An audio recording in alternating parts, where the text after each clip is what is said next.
Ao longo desse trimestre, nós estamos considerando lições na carta do apóstolo Paulo aos Hebreus.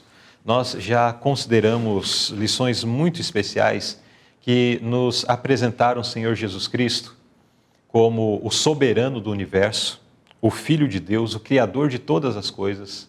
Noutra lição, na lição seguinte, nós consideramos Jesus Cristo como o Filho do homem, aquele que veio, encarnou e esteve entre nós, sentindo as nossas dores. Na lição seguinte, aprendemos ainda sobre outro aspecto da obra de Cristo em nosso favor, Jesus como apóstolo e sumo sacerdote. Também consideramos acerca do repouso de Deus, onde podemos perceber que esse repouso de Deus não diz respeito apenas ao descanso em um dia na semana, mas também tem íntima relação com a nossa vida espiritual, com a nossa reconciliação com o céu.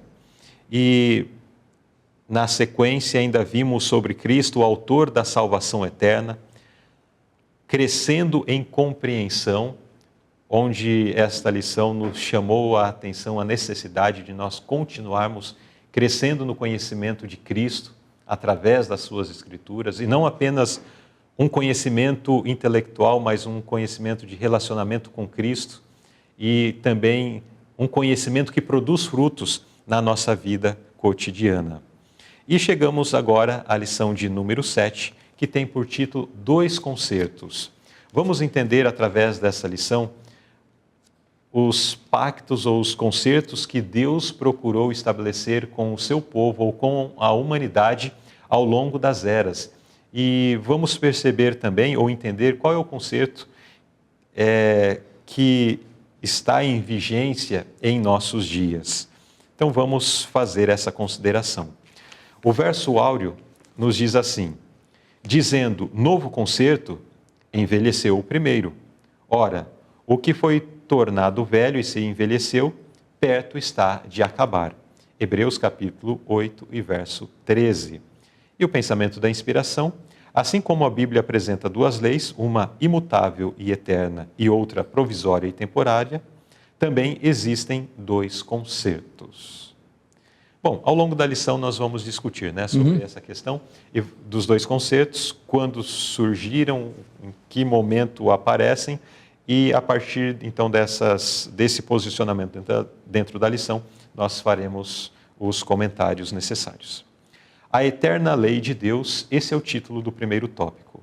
Irmão Davi, qual era o principal objeto dentro da Arca da Aliança e qual era o significado? Então, o objeto mais importante no santuário que estava dentro da arca era a lei de Deus. Em realidade, a lei de Deus é a base do concerto, né? Porque tudo que Deus faz aqui é para levar o homem de novo à harmonia com a lei. Sim. Então, tanto um concerto como o outro, o objetivo era esse, né? Harmonizar o homem com a sua condição original. Certo. Então, dentro da arca, além de outros elementos que estavam, como a vara de Arão, O vaso de maná, né? Estava os 10 mandamentos. Que, inclusive, a palavra de Deus chama de testemunho, em algumas partes fala Arca do Testemunho, né? Exatamente. E daí, por consequência, a arca tem esse nome, a Arca do Testemunho. Tendo dentro dela as tábuas do testemunho, as tábuas da lei. Exatamente. Muito bem. E qual é o significado de esta lei estar dentro desta arca? Então, de fato, o santuário era dividido em duas partes, né? Aliás, três, né? O pátio, o lugar santo e o lugar santíssimo. Quer dizer que o lugar santíssimo é o lugar mais sagrado do santuário. E a arca era o local mais sagrado. Ali estava a lei, os 10 mandamentos. Então, simbolizava que a lei é o princípio do caráter de Deus. Ali estava para testificar contra o pecado, contra a transgressão, não é?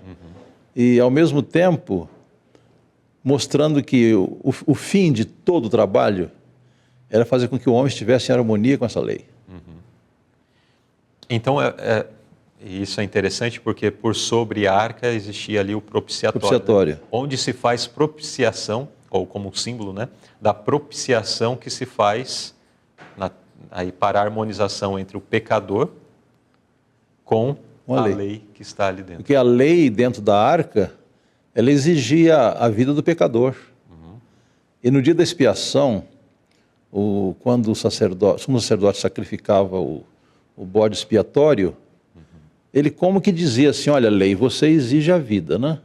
Aqui está a vida.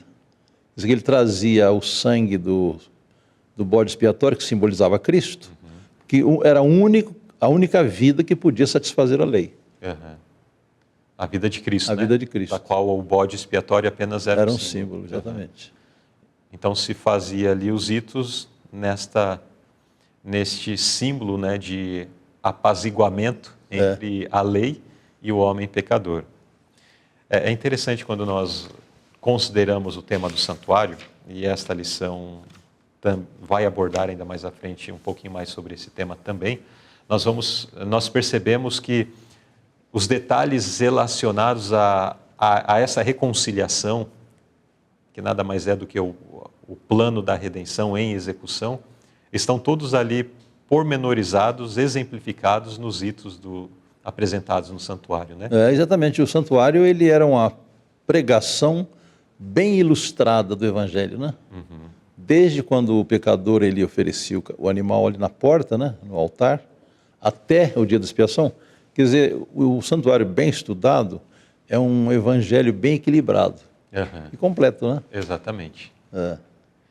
Agora, na pergunta B, o que Cristo declarou sobre a jurisdição ou alcance da lei de Deus?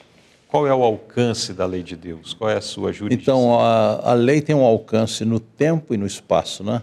Ela nunca pode ser cancelada. Ela tem uma vigência eterna. Até alguém diz que já que Cristo morreu, não precisamos guardar a lei, né? Mas a morte de Cristo é prova que a lei não pode ser mudada. Porque se pudesse ser mudada, poderia ter mudado um pouquinho antes, né? Claro, até eu costumo contar nas minhas conferências que havia em um reino uma pena de morte para o crime, né? Todo criminoso devia ser executado. Mas então o filho do rei quebrou a lei, ele cometeu um crime. E o rei ficou aflito, poxa, meu filho vai ter de morrer. O que eu vou fazer? Mudar a lei. Ele mudou a lei e salvou o filho, né? E o que Deus fez? Deus fez o contrário. Deus deixou o filho morrer para preservar a lei. Exatamente. Que a lei é perfeita, né? Exato.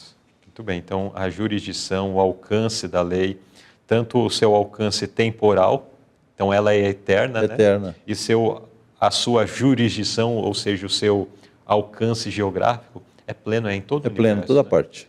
A lei de Deus, ela não tem um alcance ou uma vigência apenas restrita a esse planeta. Não é limitada, né? Mas todo o universo está debaixo da jurisdição da lei de Deus. Isso tem uma razão, né? Porque a lei de Deus é uma expressão do seu caráter. Do caráter. Então, aonde alcança a onipresença de Deus, aí também se alcança a jurisdição da sua lei, que é a expressão do seu caráter. Eu costumo às vezes ilustrar assim, olha, para que nós temos vereadores, deputados, senadores? E ganham bem, né? Para quê? Para criar leis, mudar leis e anular leis. O trabalho deles é esse, né? É criar lei. É o sistema legislativo, né? Por quê?